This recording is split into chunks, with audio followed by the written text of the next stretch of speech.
तो आज मैं आपसे मिलेट के बारे में चर्चा करूँगा। मिलेट मोटे अनाज को अंग्रेजी में सम्मिलित रूप से मिलेट कहते हैं और हिंदी में मोटे अनाज को सम्मिलित रूप से बाजरा कहते हैं। मोटे अनाज के अंतर्गत 8 फसलें शामिल हैं। इसमें ज्वार, मोती बाजरा, रागी, सावा, कंगनी, चीना, कोदो, कुटकी और कुट्टू आदि को मोटा अनाज की फसल कहा जाता है। मोटा अनाज जिसे धान्यों इसलिए कहा जाता है क्योंकि इसके उत्पादन में ज़्यादा मशक्कत नहीं करनी पड़ती। ये अनाज कम पानी और कम उपजाऊ भूमि में भी उग जाते हैं। धान और गेहूं की तुलना में मोटे अनाज के उत्पादन में पानी की खपत बहुत कम होती है। सोरगम जिसे ज्वार कहते हैं, कार्बोहाइड्रेट का सबसे अच्छा स्रोत है मिलेट्स में और इसे मोटे अनाजों का राजा भी कहते हैं। आकार के बीज वाली घासें हैं, किंतु विश्व भर में प्राचीन काल से इनके अन्न के रूप में या चारे के रूप में खेती होती चली आई है। इनमें से अधिकांश प्रजातियां पेनिसी समूह की हैं। ये भारत के उन हिस्सों में एक महत्वपूर्ण खाद्य स्रोत बन जाता है जहां पे अन्य फसलें नहीं उग सकती। देश में वर्षा आधारित खेती कुल खेती का 7% है। ऐसे इलाके में मोटे अनाज की खेती से किसानों की निर्भरता सिंचाई के साधन और मानसून की अनियमितता पर कम हो जाती है। 1 हेक्टेयर में मिलेट की औसत उपज 1200 किलोग्राम है, जबकि गेहूं की 3600 किलोग्राम है। श्रेणियों में रखा गया है। ऋणात्मक नेगेटिव ग्रेन्स, इनको लगातार सेवन करते रहने से भविष्य में कई तरह के रोगों की संभावना बढ़ जाती है, जैसे गेहूं, चावल इत्यादि।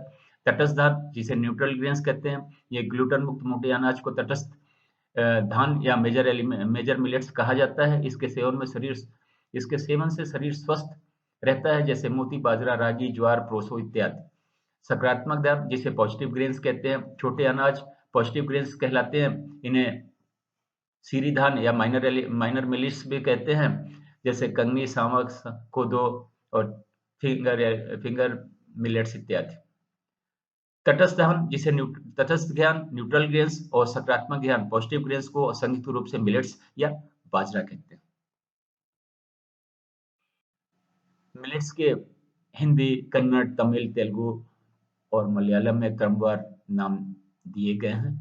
जैसे फॉक्सटेल को कंगनी कहते हैं हिंदी में, कोदो को कोदरा कहते हैं, बर्नैर्ड मिलेट को सांवा कहते हैं, छोटी मिलेट को कुटकी कहते हैं, फिंगर मिलेट को मड़ुआ रागी कहते हैं, प्रोसो मिलेट को बैरी बरगू इत्यादि कहते हैं, मोती बाजरा को सच्चे बाजरा कंबू सज्जालू कहते हैं। पानी दर प्रति किलोग्राम इस प्रकार है, जैसे ज्वार 50 रुपए किलो, मोती बाजरा 40 रुपए किलो, रागी 125 रुपए किलो, सावा 150 रुपए किलो, चीना 150 रुपए किलो, कोदो 125 रुपए किलो, कुटकी 125 रुपए किलो, कुट्टू 100 रुपए, गेहूं 25 रुपए किलो।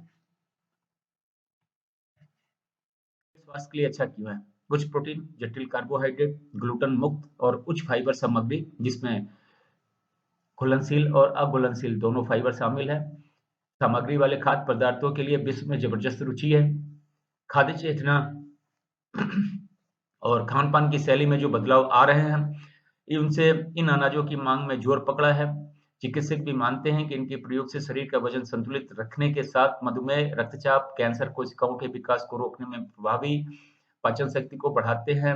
मिलेट शरीर की अम्लता को दूर करते हैं। अस्थमा रोग में होने वाली तकलीफों से मिलेट के सेवन से राहत मिलती है। मिलेट में पाए जाने वाले पोषक तत्व शरीर में पहुंचकर शरीर की रासायनिक प्रक्रिया को ठीक करने में महत्वपूर्ण भूमिका निभाते हैं, जिससे शरीर ठीक तरह से मल त्यागने में मदद करता है, जिससे शरीर के अंदर की गंदगी सरलता से बाहर निकल जाती है और दिल संबंधी समस्याओं को नियंत्रित करने में सहायता मिलती है।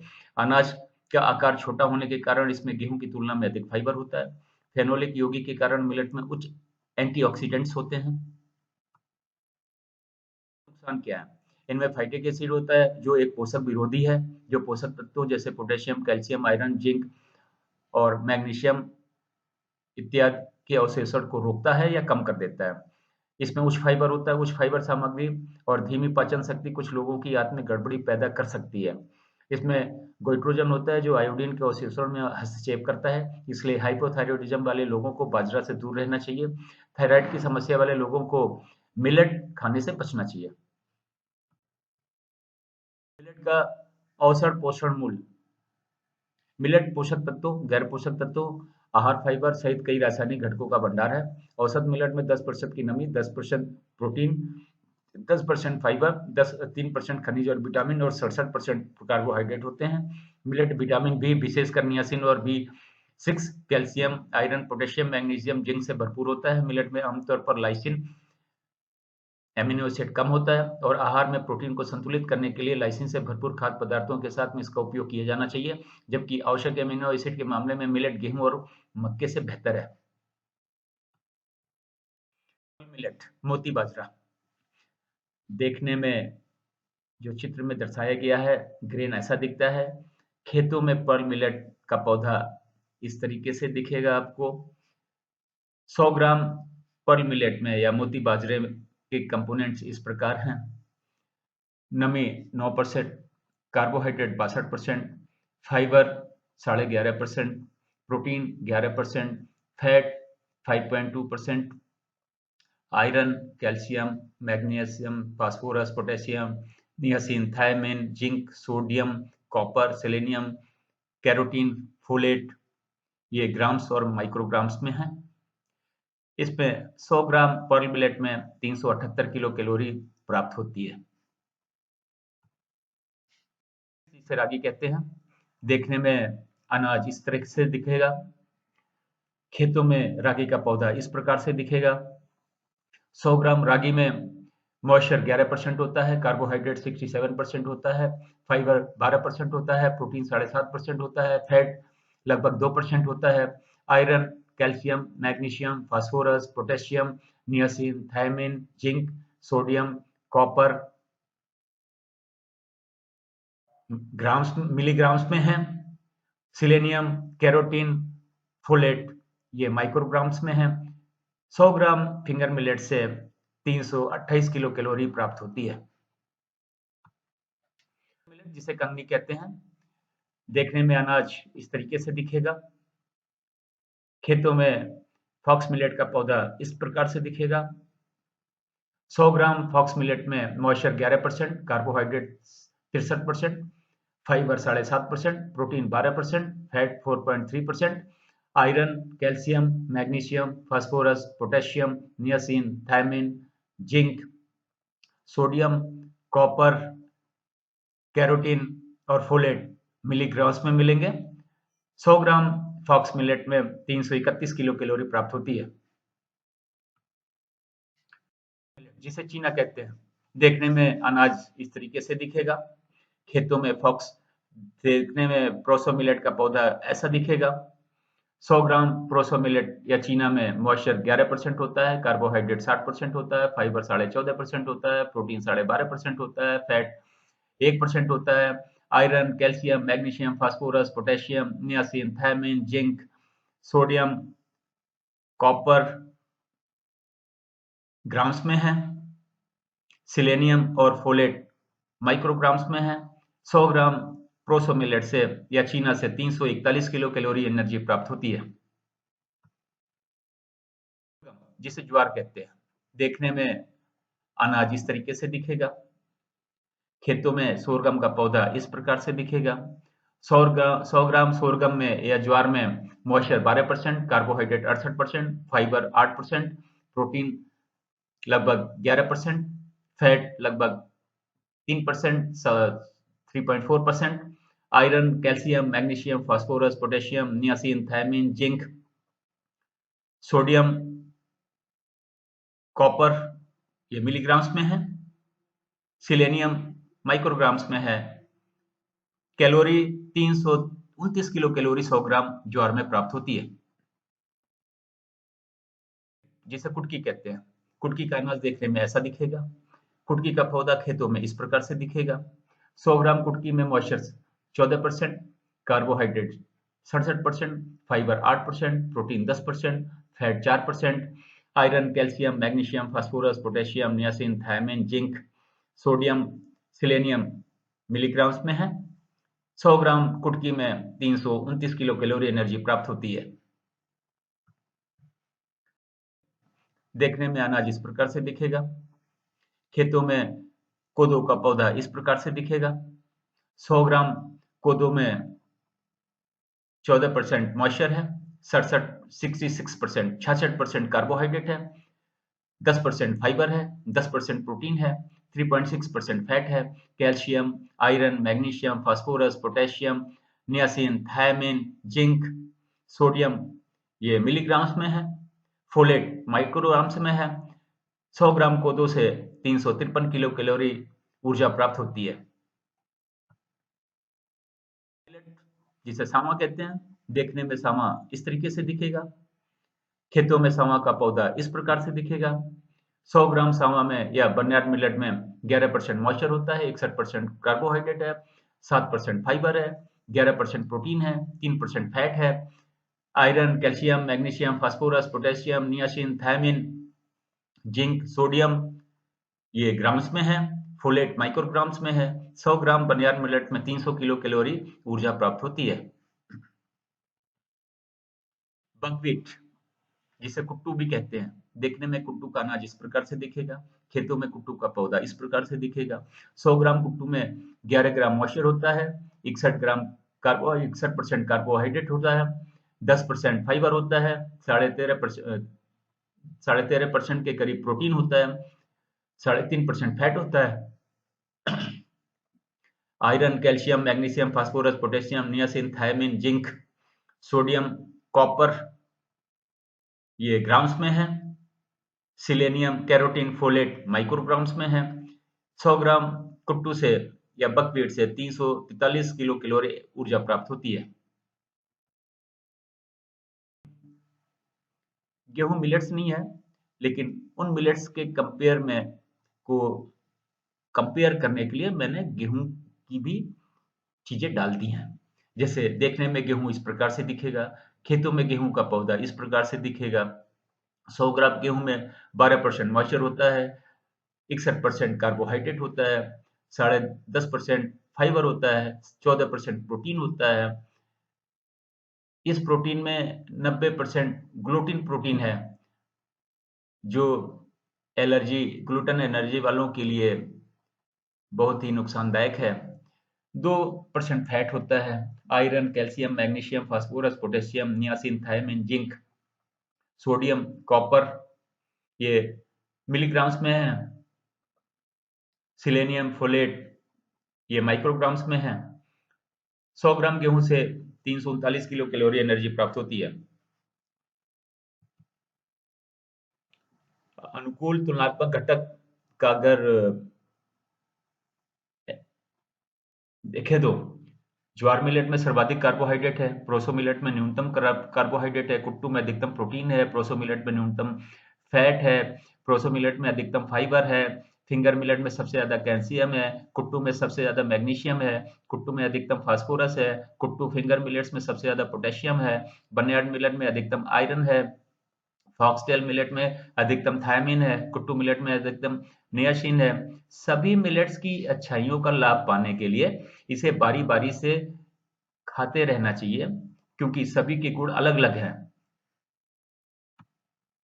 कैसे और कितना उपयोग करें, जबकि मिलेट आपके आहार में एक बढ़िया अतिरिक्त खाद्य पदार्थ हो सकता है। ये जानना महत्वपूर्ण है कि कैसे और कितना उपयोग करें। ये जानने के लिए कौन सा खाद्य पदार्थ आपके लिए काम करता है, अपने पेट को मार्गदर्शक के रूप में उपयोग करें। रागी और फॉक्सटेल मिलेट हल्के अनाज से शुरुआत करना चाहिए, फिर ज्वार और बाजरा सहित अन्य किस्मों पे आगे बढ़ना चाहिए। हमें ये कभी नहीं भूलना चाहिए कि हम में से हर एक आदमी अलग है। हमारा पाचन तंत्र भोजन के लिए अलग अलग समूह पे अलग अलग प्रतिक्रिया करता है, और किताब में ऐसा कोई नियम नहीं है जो कहता है कि प्रत्येक उत्पाद हम में से प्रत्येक के लिए अच्छा काम करेगा ही। मिलेट अन्य साबुत अनाज की तरह कम कैलोरी वाला भोजन नहीं है, इसलिए आपको स्वस्थ वजन बनाए रखने के लिए इसका सेवन सीमित मात्रा में ही करना चाहिए। नेशनल इंस्टीट्यूट ऑफ न्यूट्रिशन के अनुसार आप लगभग 270 ग्राम अनाज का सेवन करते हैं एक दिन में, जिसमें मिलेट भी शामिल है। इसलिए यदि आप मिलेट लेते हैं तो आप अनुशंसित मात्रा लगभग एक तिहाई 270 का एक तिहाई आप मिलेट्स ले सकते हैं, मतलब 90 से 100 ग्राम आप मिलेट ले सकते हो। ग्लाइसेमिक इंडेक्स, यदि किसी को मधुमेह है तो ये आश्चर्य होना स्वाभाविक है कि क्या मधुमेह के लिए मिलेट का सेवन सुरक्षित है। मधुमेह वाले लोगों को मिलेट के प्रभाव को समझने के लिए हमें पहले इन साबुत अनाजों के ग्लाइसेमिक इंडेक्स को समझना होगा। मिलेट का ग्लाइसेमिक इंडेक्स औसतन 53 है, जो सफेद चावल और रिफाइंड गेहूं के आटे से कम है। मोती बाजरा का जीआई 55 से कम है, जो मध्यम की श्रेणी में आता है। मिलेट का निम्न से मध्यम जीआई उसमें फाइबर सामग्री के कारण होता है जो धीरे धीरे पचता है, जिससे रक्त शर्करा के स्तर में धीमे धीमे वृद्धि होती है। कुछ मिलेट्स के ग्लाइसेमिक इंडेक्स दिए गए हैं, जैसे सोरगम मिलेट जिसे ज्वार कहते हैं, उसका ग्लाइसेमिक इंडेक्स 77 है जो मीडियम जीआई क्लासिफिकेशन में आता है। बाजरा जिसे पर्ल मिलेट कहते हैं, उसका जीआई इंडेक्स जो है 55 है, जो लो जीआई इंडेक्स क्लासिफिकेशन में आता है। बर्नयार्ड मिलेट जिसका ग्लाइसेमिक इंडेक्स 68 है, मीडियम जीआई क्लासिफिकेशन में आता है। रागी जिसे फिंगर मिलेट्स कहते हैं, उसका ग्लाइसेमिक इंडेक्स 104 है, जो हाई जीआई क्लासिफिकेशन में आता है। फॉक्सटेल मिलेट जिसका जीआई लगभग 88.6 है, वो हाई जीआई क्लासिफिकेशन में आता है। तो हमें जब भी मिलेट्स का उपयोग करना है तो जीआई इंडेक्स को देख के जरूर करना चाहिए। नग्न मिलेट और भूसी वाला मिलेट। नग्न मिलेट क्या होते हैं? नग्न अनाज मिलेट जिसमें कठोर भूसी नहीं होती है। इन मिलेट्स के कुछ उदाहरण हैं, जैसे रागी, ज्वार और मोती बाजरा। ये अनाज सबसे अधिक खेती वाले प्रकार में शामिल हैं, क्योंकि इनकी कटाई के बाद में इनके प्रसंस्करण की आवश्यकता नहीं होती। भूसी वाला अनाज फॉक्सटेल मिलेट, लिटिल मिलेट और कोदो मिलेट इस प्रकार के हैं। इसमें इनमें एक अपाच बीज आवरण होता है, इसलिए उपयोग से पहले बीज के आवरण को हटाने की सलाह दी जाती है। यह प्रक्रिया आंतरिक है, मुख्य रूप से धान से चावल निकालने में की जाती है।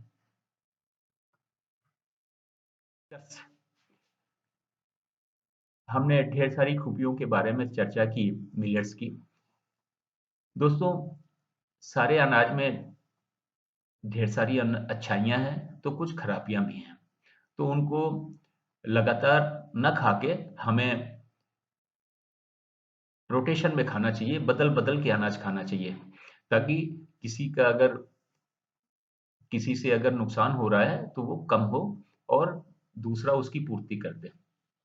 मिलेट दिन में 1 बार खाएँ, 90 ग्राम से ज़्यादा ना खाएँ। हर मिलेट एक बार ज़रूर खा के देखें, ताकि आपको पता चल जाएगा कि कौन-सा मिलेट आपके लिए ज़्यादा उपयुक्त है। मिलेट ग्लूटन मुक्त अनाज का विकल्प है। यदि आपको गेहूं से एलर्जी नहीं है तो गेहूं का त्याग न करें, क्योंकि गेहूं भी मिलेट की तरह समृद्ध है। बावजूद इसके कि आटे में फाइबर अवश्य होना चाहिए। बाजार में अधिकतर उपलब्ध गेहूं का आटा बिना फाइबर का होता है या बहुत कम मात्रा में फाइबर होता है।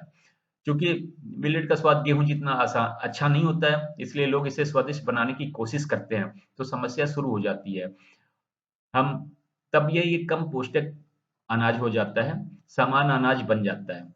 स्वादिष्ट बनाने के लिए लोग मिलेट के साथ में घी और गुड़ का उपयोग करते हैं। कभी-कभी चटनी का उपयोग करते हैं जिसमें ज़्यादा नमक रहती है। गर्मियों में ज्वार और सर्दियों में मोती बाजरा और रागी का प्रयोग करना चाहिए। विभिन्न प्रकार के मिलेट का संयमित प्रयोग बहुत ही लाभकारी होता है। जिन मिलेट्स का ग्लाइसेमिक इंडेक्स अधिक होता है, उन्हें कम मात्रा में अधिक सब्जियों के साथ में प्रयोग करें। मिलेट तभी फायदेमंद है जब आप इसका इस्तेमाल फाइबर या भूसी को अलग किए बिना करेंगे तो। फाइटिक एसिड की मात्रा से छुटकारा पाने के लिए मिलेट्स को 4 से 6 घंटे पानी में भिगोएं, फिर धूप में सुखाएं। सूखने के बाद में इसका आटे को पिसाएं। दोस्तों, इस वीडियो को देखने के लिए आपका बहुत बहुत धन्यवाद। Please like, share and subscribe this video. निम्नलिखित लिंक पे मेरे ब्लॉग को भी देखें, मेरे यूट्यूब चैनल को भी देखें। धन्यवाद। Thank you very much.